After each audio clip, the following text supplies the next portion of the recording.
is fascinating. And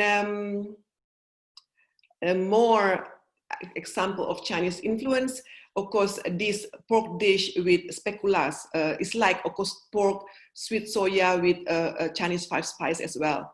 And this somai, this is actually the famous street food in Jakarta. I know it sounds crazy, it's weird because siomay, you go to Chinese restaurant, you can find siomay, but of course in Indonesia, in Jakarta, this is typical siomay, but you can have with vegetables or even with boiled potato and serve with spicy, spicy peanut sauce and a touch of sweet soya and of course citrus. And to talk about stir-fried, there's another subject, because our stir-fried from the simply with garlic, or of course with garlic, shallot, lemongrass, chili, lime leaves to give more kind of layers of flavors. And again, it depends on the region, what kind of vegetables and protein, other protein to stir fried. So next is the influence of Arab and Indian and Arabic cooking. It's fascinating. Sumatra cooking is the most kind of complex in Indonesian cooking because the mixture of spices and herbs. Of course, the spices, the mix of spices may be similar to Indian or Arabic, of course, with many different spices, even fennel or fenugreek or cinnamon, of course, cloves, nutmeg, but we always have the base, which is the bumbu, with fresh spices, with fresh turmeric, turmeric, ginger, galangal, shallot, and garlic. That is the base to make our curry, red curry or yellow curry. And then infused with so many different leaves, either pandan leaf or turmeric leaf, lime leaves, lemongrass, and the citrus can be from tamarind or different citrus or dried mango or dried certain tropical fruit or wild fruit available, depend again where where is the regional food come from. But Padang food is very famous. I think recently Gordon Ramsay went to Padang area, which is West Sumatra, to learn to make rendang, which is interesting. Okay, so next is, Peranakan cuisine. I think it's very interesting because Peranakan cuisine is like a mixture or marriage of Chinese and Malay. So we share a lot of food culture with Malaysia and Singapore, from, of course, laksa, sambal, even rendang, and many other things. And this is to show, this is, of course, only selection of kind of snack, dessert, perhaps, or kueh, we call it kueh.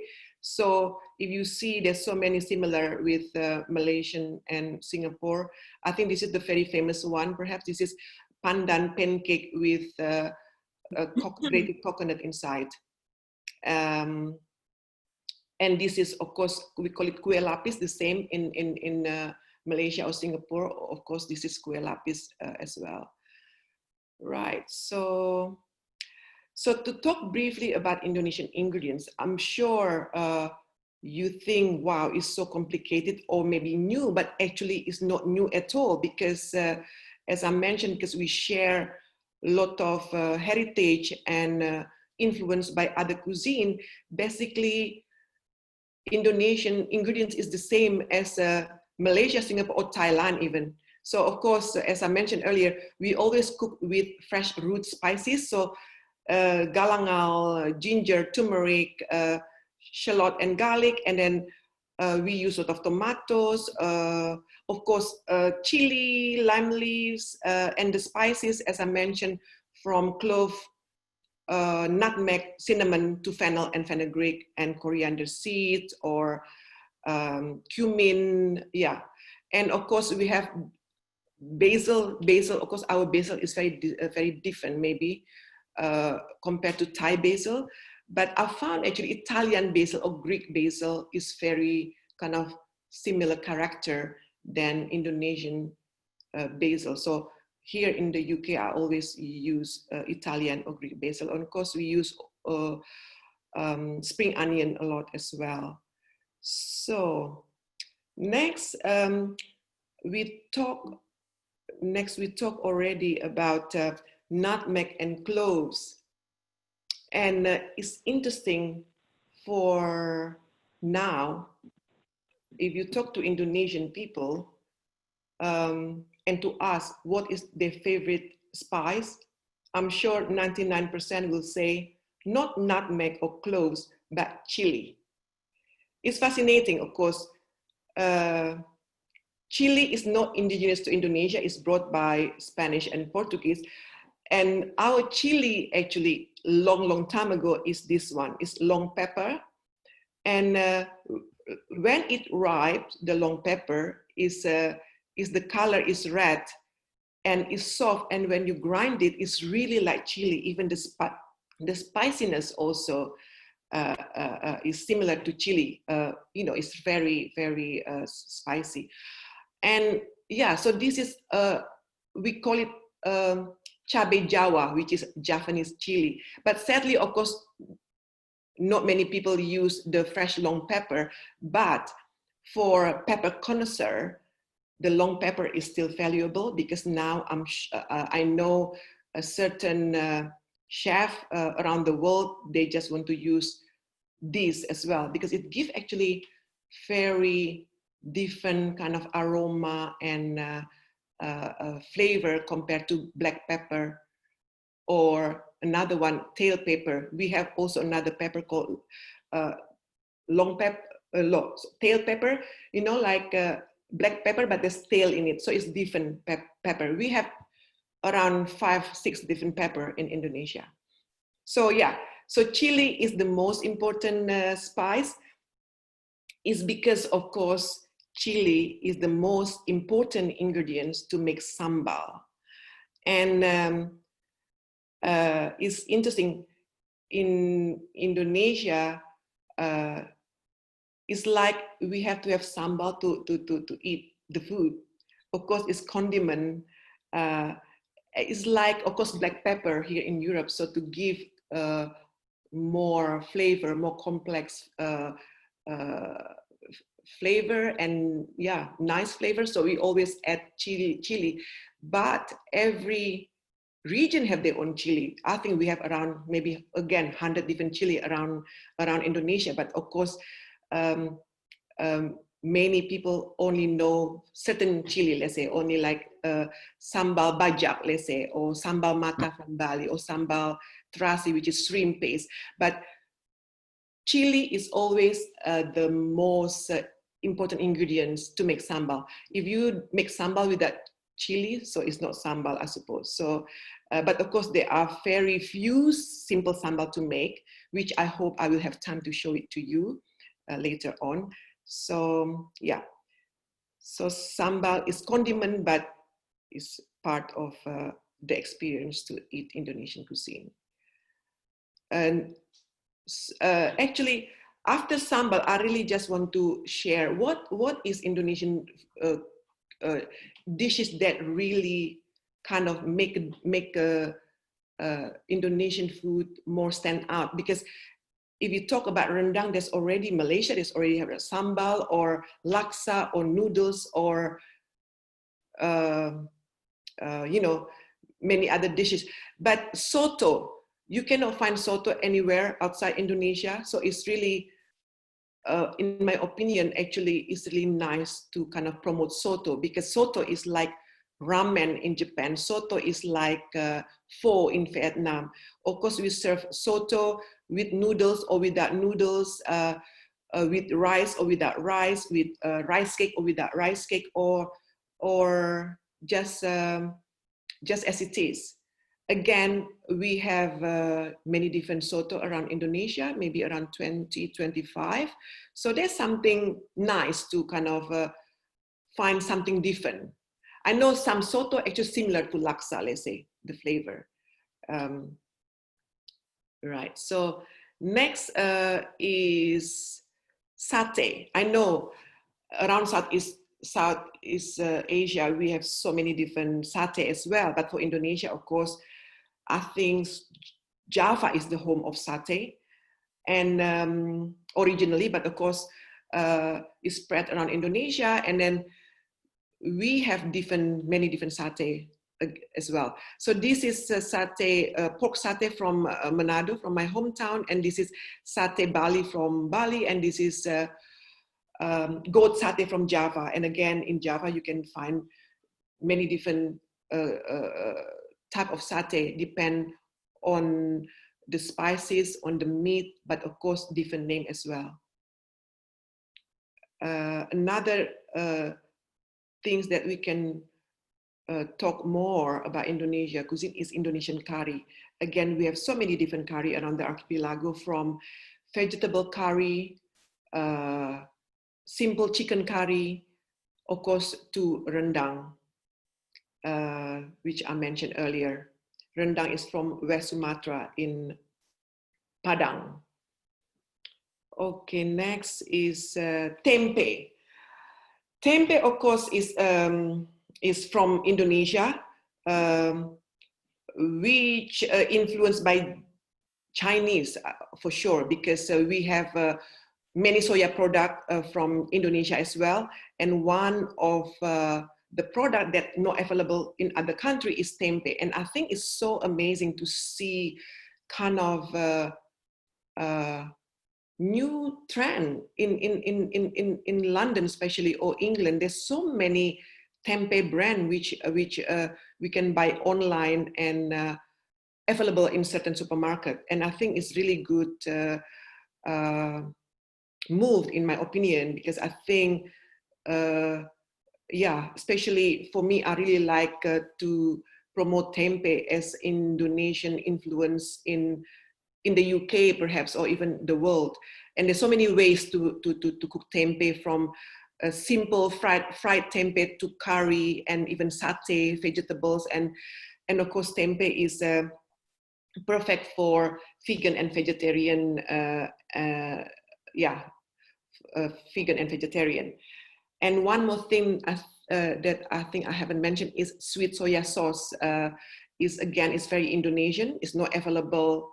No, it's available. It's produced outside Indonesia, but originally is from Java. We can talk more about sweet soya sauce maybe in other opportunity. And next, just to show regional Indonesian seafood or even modern cooking. Interestingly, even is modern, but always there's chili in it. I don't know why Indonesian is so crazy about chili, but this dish here actually is from the Spice Island, from Maluku. Is basically a raw tuna with chili, shallot, citrus, and basil. It's very simple. Basically, it's Indonesian style of ceviche. So it's really delicious. And this here, of course, I really like to do kind of modern dish, especially living in England, because to kind of implement the idea from sambal to one dish, rather than complementary dish to the main dish. So this is whole sea bass with rica. Rica is sambal made of chili, ginger, shallot, garlic. That's it, and tomato. And again, this inspired from a porridge from my hometown, and I make risotto. And again, because the character of the dish and maybe the Indonesian things, we always put sambal. So this brown dot here actually is fish sambal. Is made of very dried fish and simply mixed with chili. So it's just to give example. Of course, we can put sambal idea modern cooking rather than just as a complementary dish. I mentioned earlier about we use the cloves and nutmeg leaves into tea. So this is, I know this is maybe approaching 3:30 or 4 o'clock. It's the time for tea. So I like to close my presentation with showing you what is wedang u. Basically, wedang u is a mixture of nutmeg and cloves leaves with ginger and lemongrass and secang or sapan bark. So the color, orangey color here is from the sapan bark. I wish you can really taste this tea because it's so delicious. It's very comforting. It's really, really uplifting to drink this tea. I suppose it's kind of the same as masala tea, but maybe lighter because instead of using the nutmeg and cloves leaves, we use the spices itself. But of course, in the UK, it's very difficult to get the nutmeg and cloves leaves. So in the end, I only use tiny bit of clove and the nutmeg, just kind of crushed nutmeg, not grated nutmeg. So I think that is my presentation. And if you have questions, I can take it now. And if you have time, of course, I will just show you very, very simple way to make sambal, and we can serve in modern way and in practical way. So how I will unmute everybody so you can, yeah, I can hear you if you have question. Right. Can I just ask you 2 questions, Petty? Mm-hmm. The basil in your ingredients picture with the tiny leaves, was that the Indonesian basil? Yes, that's right. With the teeny tiny leaves. And can you buy that here? No, it's very difficult to buy. So you recommend the Greek? That's right. So I prefer to use Greek or Italian basil rather than Thailand basil. But you know, it's very interesting. Of course, all the ingredients that I can buy in England and to use in my everyday cooking or event or whatever, all come from Thailand, which is sad. There's no presence of fresh ingredients from Indonesia yet. So I hope it will change in the future. And the second question, can you buy the tea you just mentioned anywhere?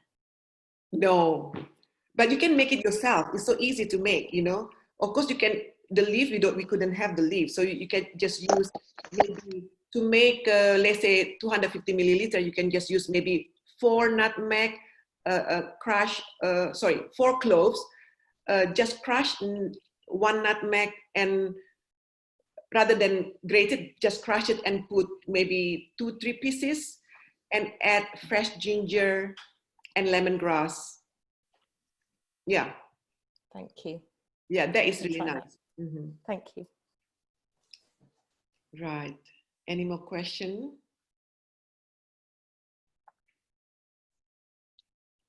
I think we don't have questions. So I just wonder how long we have for the time. Let me check. Can I ask something? Yeah. And how long does the nutmeg last? Because you use so little of it. I find if I buy a fresh nutmeg, it's in the cupboard for ages before I get through it. I think the nutmeg can last forever, honestly. I have a friend that they visited Spice Island 10 years ago, and they still have the nutmeg from then. Yeah. It's a long time. As long as you keep in the cupboard and not have the direct sunlight. Yeah, I think that is because it's so versatile. It's like strong. It's very strong. Actually, it's amazing. Nutmeg, I found, is very strong spice. You know, it's very hard to say it's off. You know what I mean? Even for a long time, as long as it still hold, though. Of course, grated powdered nutmeg, I think it loses the character and even the aroma after you open the jar. So whole nutmeg is always the best to keep. And any other spices, in my opinion, cloves or even cinnamon, yeah, it's a long time. Could I quickly ask a question? With the nutmeg and the clove trees, are they harvested once a year, or are there more than one harvest? Once a year. Once a year. Yeah. Once a year. Mm-hmm. Can I ask a question? Mm-hmm. Can you hear me? Yes. The spices that were once the price of gold, do they still bring in a good income to those small islands? In those days, you mean?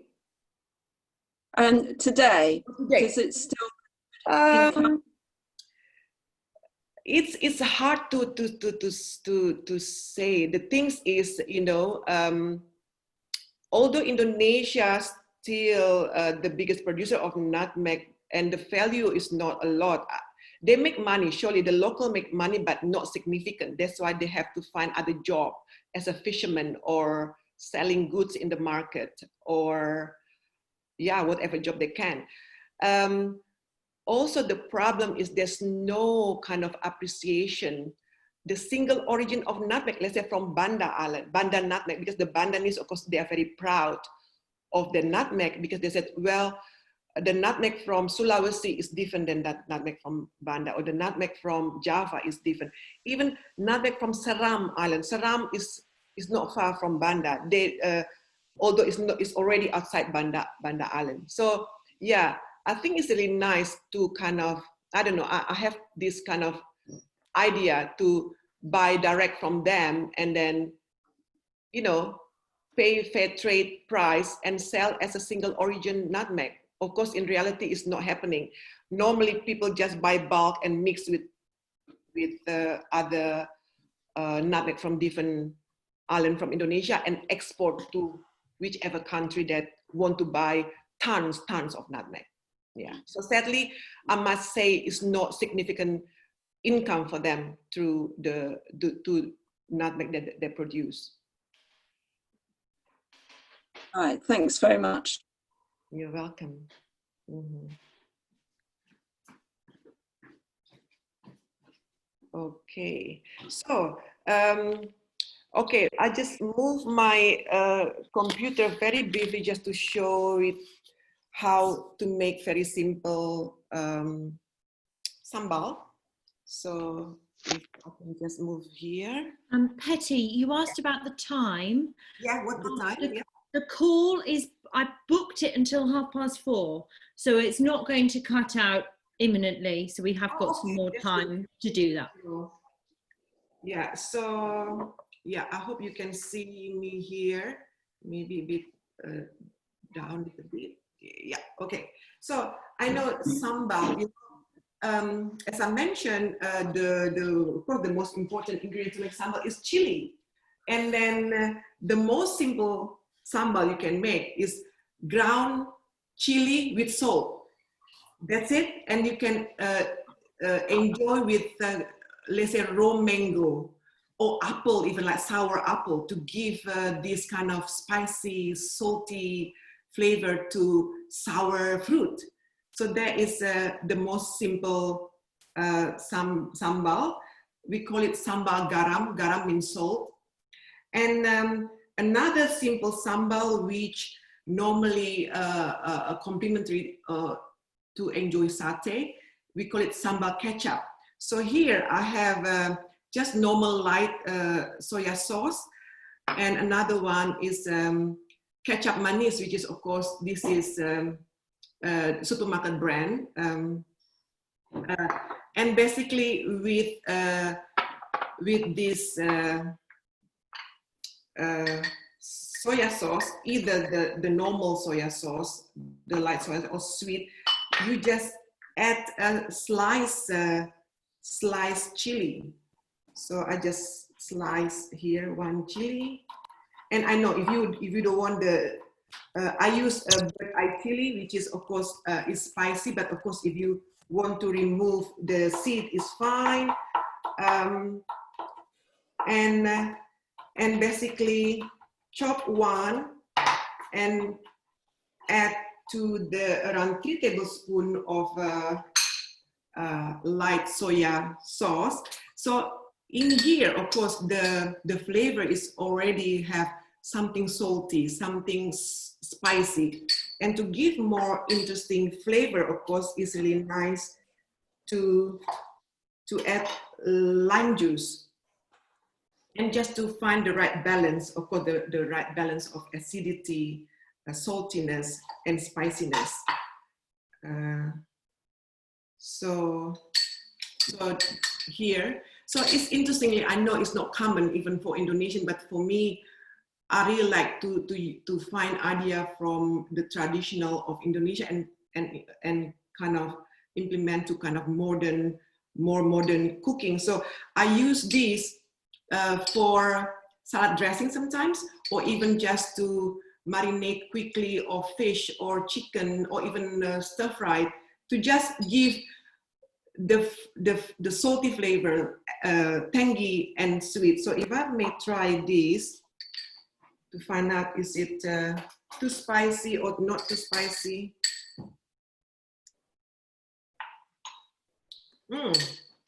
It's spicy. One chili actually is spicy, and maybe I add a tiny bit of lime juice. Yeah.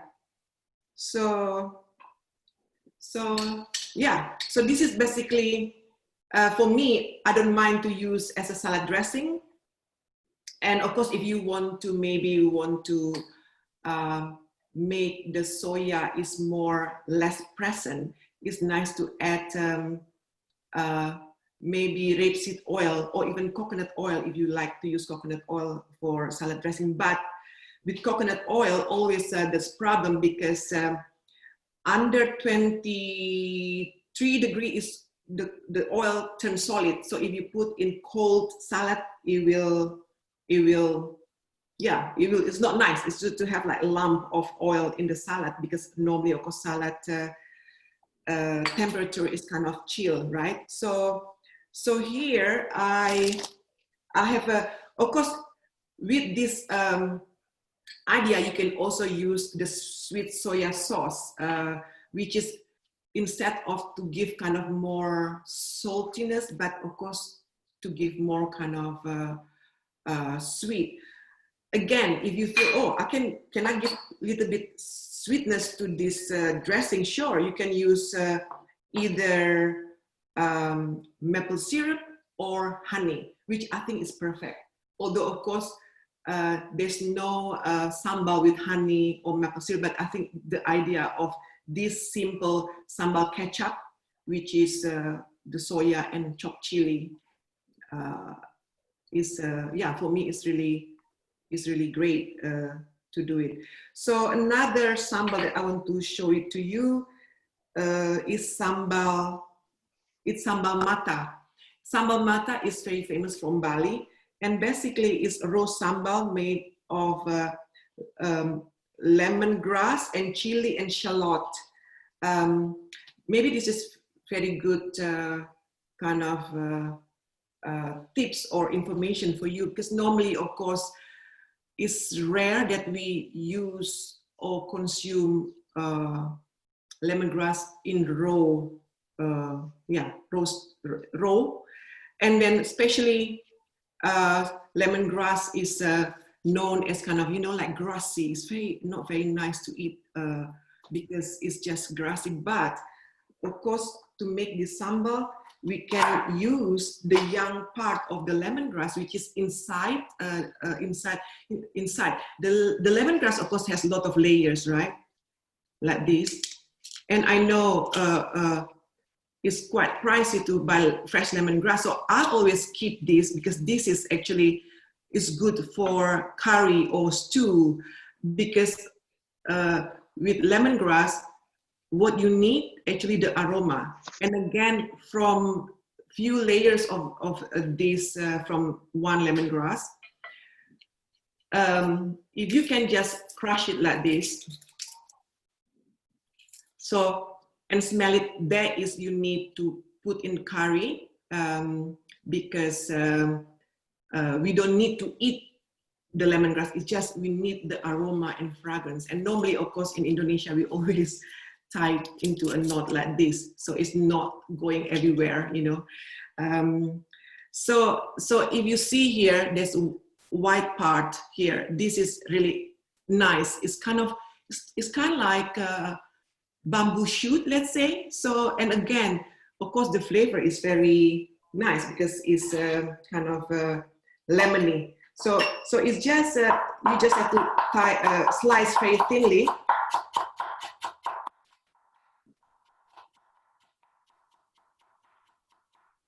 Yeah, like so. So again, we keep this because again, this is good for curry or stew. And right, I chopped earlier some lemongrass, and this is really pleasant to eat and very enjoyable because really not only the fragrance, the aroma, but the texture also nice and tender. So to make the sambal mata, normally everything is raw, of course, like raw chopped shallot, raw chopped or thinly sliced of lemongrass and chili, and also lime leaves. So this is lime leaves that are chopped. I use I use dry lime leaves, and I just soak with hot water, and then is of course turn nice and soft, and just chop very, very finely. But you know, sometimes, of course, because maybe we live in 4 seasons in Indonesia, especially Bali, always hot. It's nice just to eat everything raw. But I find actually it's very pleasant to kind of saute for even 2-3 minutes. It's really nice. And one key ingredient, of course, terasi. I don't know if everybody familiar with terasi. It's shrimp paste. This is to give umami flavor. Of course, to keep everything vegetarian or vegan, I think it's really nice to add a touch of fermented soya. What is it? The Korean, Japanese. Wow, I cannot remember now. Yeah. Anyway, I will come back to that. But if you don't have any shrimp paste, this is very good alternative. Is anchovy. Sorry, it's miso. Earlier I talked about to keep everything vegetarian. To you know, you can add a little bit miso to the mixture of sambal mata. But of course, if you don't want to use miso or shrimp paste or anchovy, also is good.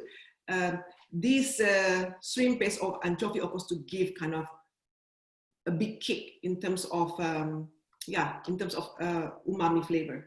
So shall we? Yeah, I hope you can see me. I can just quickly saute the mixture, the shallot, lemongrass, chili, and lime leaves with coconut oil. I use coconut oil because, of course, it's the tradition to use coconut oil in most of Indonesia, of course. Although sadly now many people turn to palm oil, which is I don't understand that. But in the same time, there's a lot of movement from young artisanal producer, young chef to go back to coconut oil rather than palm oil. So this is around tablespoon, big tablespoon.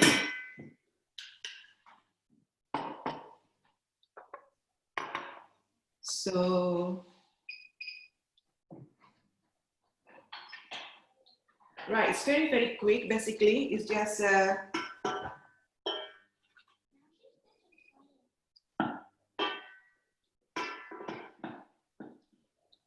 right, so shallot.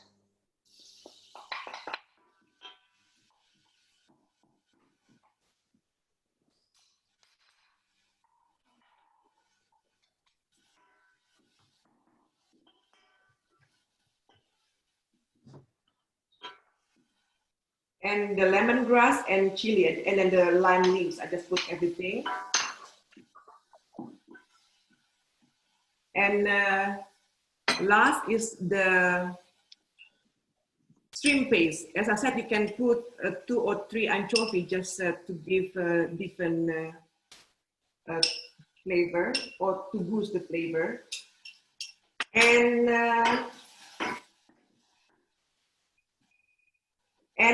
to finish it, I will just add lime juice.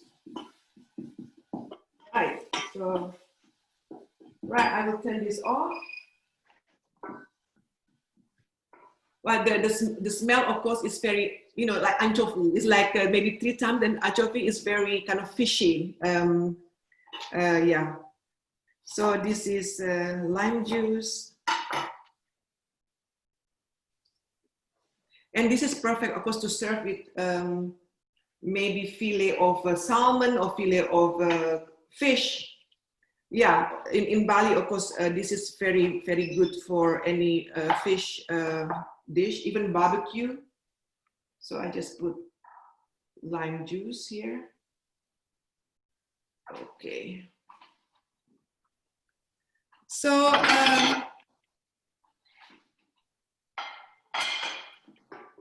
maybe I just put it here to show it to you.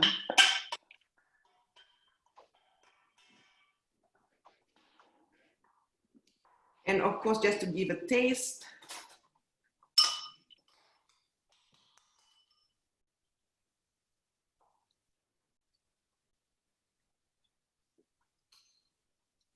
One thing I forgot is salt, just a little bit salt more. Right, okay, so yeah, so basically this is the sambal mata. I know it's, as I said, I always experiment for something different. Even I don't mind to serve this sambal mata with salad, let's say. And I know it's really good when it's still warm, because and if your salad is not too cold, you know, as I mentioned earlier, again, the coconut oil will kind of turn solid under 23 degrees. So here I just have a simple salad with mixed salad and tomato, and I just drizzle this. Will be nice with fish, of course. Yeah. So that's it. Yeah, I mean, of course, to eat straight away, it will not, the coconut oil, it won't turn to solid. So, yeah, so that's my 2 simple sambal. Quick demonstration. I hope it's inspired you to cook something simple at your own kitchen. Any question? Can I ask you whether you use mace and nutmeg in different ways, or do you find them interchangeable?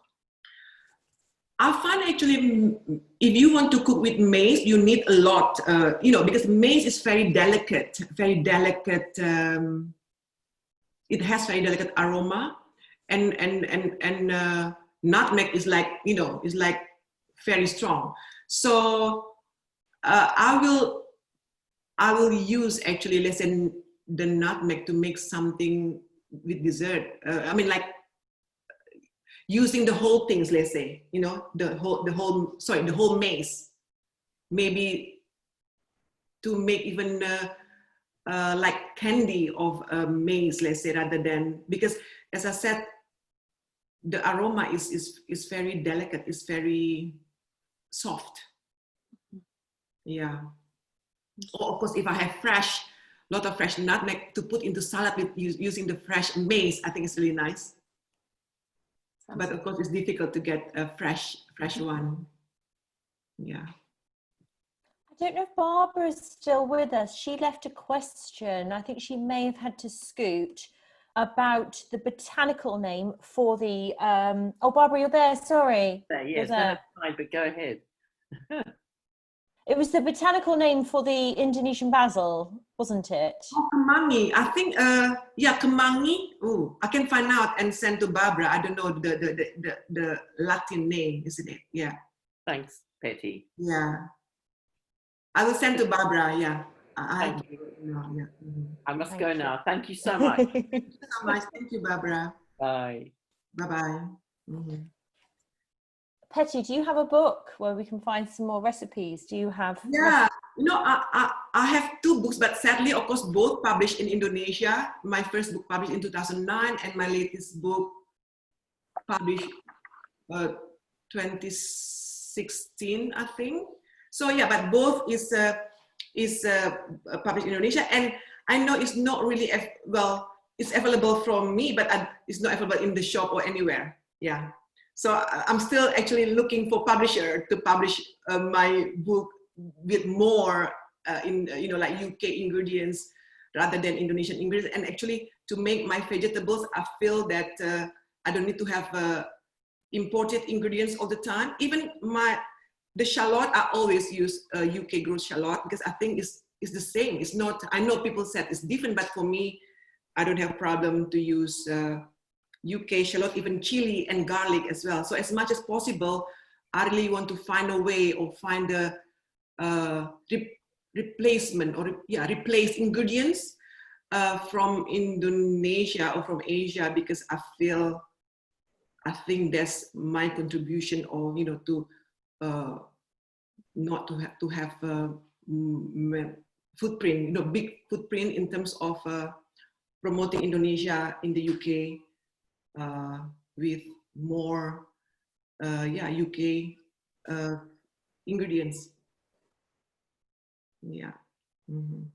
But yeah, if anybody wants to have my book, I'm very happy to kind of to organize.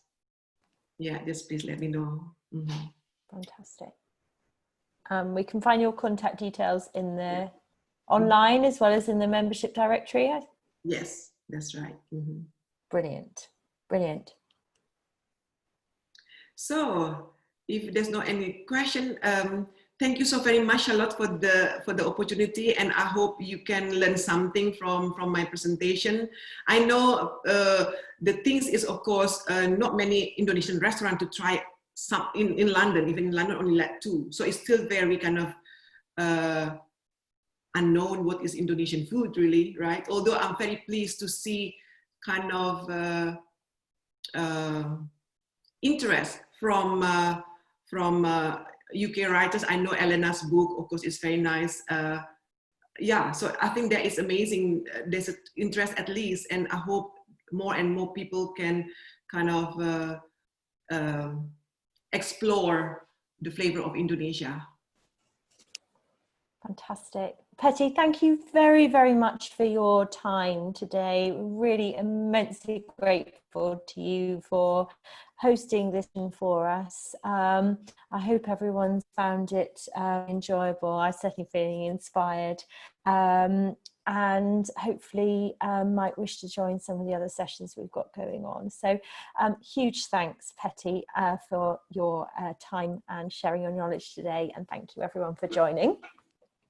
If everyone's finished, I will end the call once, unless there's any more questions. So please do. We've got some there from people thanking you, Petty. Oh, thank you so much. Thank you from Jonathan. Thank you, Nisha. Wonderful talk and demonstration. I'll end the call unless there are any more questions, but please do come forward if there's anything else you'd like to ask. Yeah. There's chat. Actually, there's from Sue.